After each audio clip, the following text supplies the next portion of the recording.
नमस्कार।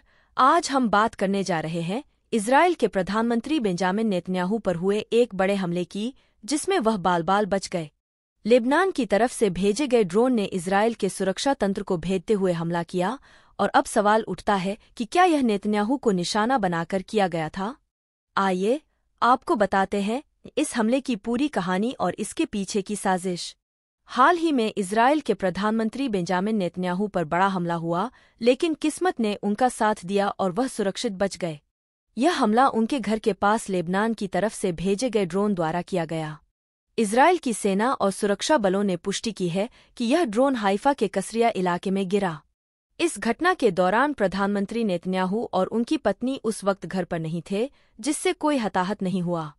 इस हमले के बाद इजराइल के एयर डिफेंस सिस्टम पर भी सवाल खड़े हो गए हैं, क्योंकि ड्रोन सुरक्षा तंत्र को भेदते हुए इजरायली क्षेत्र में प्रवेश कर गया।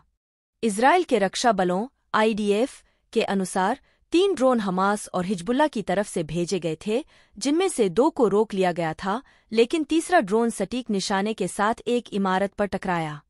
क्या यह हमला नेतन्याहू को निशाना बनाकर किया गया था? क्योंकि यह ड्रोन उनके घर के पास ही गिरा।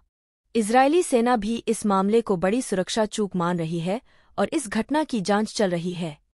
हमास और हिजबुल्लाह इजराइल के कट्टर दुश्मन माने जाते हैं, और नेतन्याहू के खिलाफ इन संगठनों की साजिशें लगातार बढ़ती जा रही हैं।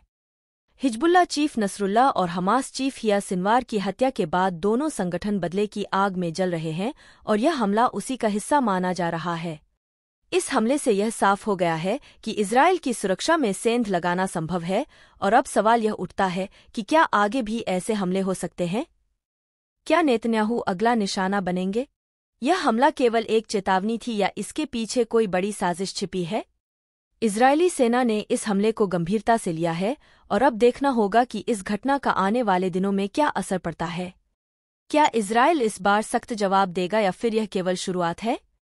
आपकी इस मामले पर क्या राय है? क्या यह हमला नेतन्याहू पर सीधा निशाना था या केवल डर पैदा करने के लिए किया गया? कमेंट करके हमें जरूर बताएं।